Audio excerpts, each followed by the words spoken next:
আসসালামু আলাইকুম। আশা করি মহান আল্লাহ তাআলার অশেষ রহমতে সবাই ভালো আছেন। আলহামদুলিল্লাহ, আমিও ভালো আছি। ঈদ সবার জন্য আনন্দের হলেও পুরুষের জন্য কিছুটা বিষাদময়।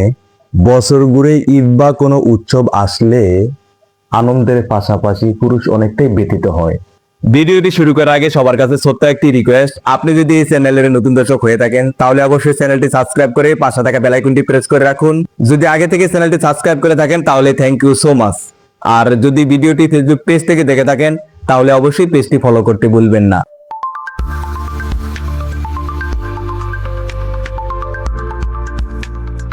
পুরুষের জীবনে স্পেশাল আনন্দের পাশাপাশি অনেক কষ্টেরও একটা দিন হলো ঈদের দিন। এই কষ্টটা পুরুষ ছাড়া পুরুষের বাইরে কেউ কখনো উপলব্ধি করতে পারে না।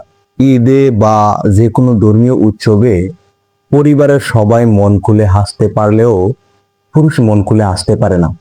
পুরুষ শুধু মুখ খুলে সবার হাসির সাথে সাথে ঠোঁট মিলিয়ে সবার হাসিটাকে আরো আনন্দময় করে তোলার চেষ্টা করে। পুরুষ কখনো মন খুলে হাসতে পারে না, বিভিন্ন লিমিটেশনের কারণে, বিভিন্ন প্রতিকূলতার কারণে। যাই হোক, মানুষ যতদিন পৃথিবীতে বেঁচে থাকবে ততদিন মানুষের দুঃখ কষ্ট থাকবে, এগুলা কোনো বিষয় না। দুঃখ কষ্ট আনন্দ অশ্রু এগুলো মানুষের জীবনের একটা পার্ট বা অংশ। আমার আজকের ভিডিওর মূল বিষয় কিন্তু এটা না, তবুও কিছু বাস্তবতা মুখে চলে আসছে, এজন্য আপনাদের সাথে শেয়ার করলাম। একটা বিষয় আপনারা খেয়াল করছেন কিনা জানি না, বা কখনো রিয়েলাইজ করে দেখছেন কিনা আমি জানি না। দেখুন, আমাদের মুসলমানদের জন্য স্বয়ং আল্লাহ তাআলার পক্ষ থেকে বছরে দুইটা ঈদ বা ধর্মীয় উৎসব আসে। তাই আমরা যারা মুসলমান আছি আমাদের সবারই উচিত অন্তত এই দুইটা ঈদে আমাদের ব্যক্তিগত সকল লিমিটেশন গুলাকে পিছনে ফেলে এই ধর্মীয় উৎসব বা ঈদকে সাদরে স্বাগতম জানানো। অন্যান্য ধর্মের অনুসারী ভাইদের মতো 12 মাসে 13টা পূজা বা একাধিক কোনো ধর্মীয় উৎসব আমাদের সচরাচর হয় না। সচরাচর বলতে একেবারে হয়ই না, এটাও বলতে পারি। তাই আমাদের উচিত এই দুইটা ঈদে অন্তত আমাদের অন্তরে বা আমাদের বিতর্গত যে সমস্ত টুকিটাকি ছোটখাটো লিমিটেশন গুলো আছে, এই লিমিটেশন গুলা থেকে নিজেদেরকে বের করে আনা। কারণ হলো, ঈদের এই আনন্দটা আপনি চাইলেও 2 দিন পরে আর উপভোগ করা সম্ভব হবে না। এভাবে আর সবাইকে একসাথে মিলানো সম্ভব হবে না। আমরা পুরুষেরা বেশিরভাগ মানুষই এই সমস্ত আনন্দগুলো থেকে নিজেদেরকে টিকিয়ে রাখি কেন জানেন? ধরেন, হয়তো আজকে আপনার পকেটে টাকা নাই, কালকে কিন্তু ঠিকই আপনার পকেটে টাকা হবে। ধরেন, আজকে আপনি আপনার কোনো প্রিয় মানুষকে কিছু কিনে দিতে পারছেন না, কালকে ঠিকই কিনে দিতে পারবেন। কিন্তু যদি আজকে আপনি এই ঈদের আনন্দটা মিস করেন, তাহলে আর কালকে কিন্তু আপনি এই ঈদের আনন্দটা উপভোগ করতে পারবেন না। যদি আল্লাহ তাআলা বাঁচিয়ে রাখে তাহলে আবার 1 বছর অপেক্ষা করতে হবে এই ঈদের আমেজটা উপভোগ করার জন্য। কথার পরিপ্রেক্ষিতে বা কথার ধারাবাহিকতায় একটা কথা মনে উঠে গেল।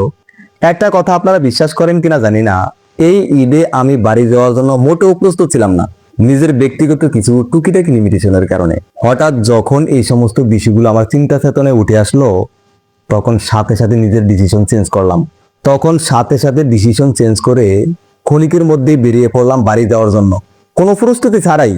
আমার ডিসিশন চেঞ্জ করার মূল কারণ হচ্ছে, আজকে হয়তোবা আমি আমার প্রিয় মানুষদেরকে কিছু কিনে দিতে পারবো না, কিন্তু প্রিয় মানুষদের সাথে আমার ঈদের আনন্দটা উপভোগ করতে পারবো। কিন্তু কালকে আর আমার এই সুযোগটা নাই।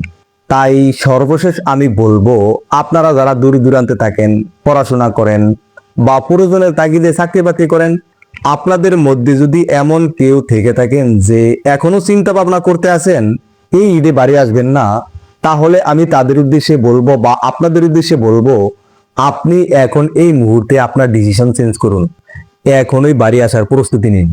যদি টাকা পয়সার কোনো লিমিটেশন থাকে, যদি টাকা পয়সা না থাকে, প্রয়োজনে টাকা পয়সা ধার করে বাড়ি আসুন। কারণ হলো, আজকে যদি আপনি টাকা ধার করেন বা দেনা করে বাড়ি আসেন, তাহলে কালকে কিন্তু আপনি এই টাকাটা পরিশোধ করতে পারবেন। কিন্তু আজকে যদি আপনি ঈদের এই আমেজটা মিস করেন বা বাড়ি না আসেন, কালকে কিন্তু আর এই ঈদের আমেজটা আপনি ফিরে পাবেন না। আজকের মতো এ পর্যন্তই। আমার ভিডিওর শুরু থেকে এখন পর্যন্ত যদি আমার কথাবার্তায় কোনো ধরনের ভুলভ্রান্তি হয়ে থাকে, আশা করি সবাই ক্ষমা এবং সুন্দর দৃষ্টিতে দেখবেন। আরেকটি বিষয় হলো, আমি সবসময় আপনাদেরকে বিভিন্ন বিষয়ে পরামর্শ দেওয়ার চেষ্টা করি, বিভিন্ন বিষয়ে মোটিভেট করার চেষ্টা করি। তাই বলে যে আমার ভুল হবে না, বিষয়টি এরকম নয়।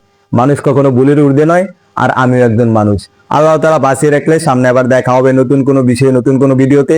দোয়া করি আল্লাহ তাআলা সে পর্যন্ত সবাইকে ভালো রাখুক, সুস্থ রাখুক। আজকের মতো বিদায় নিচ্ছি, আল্লাহ হাফেজ।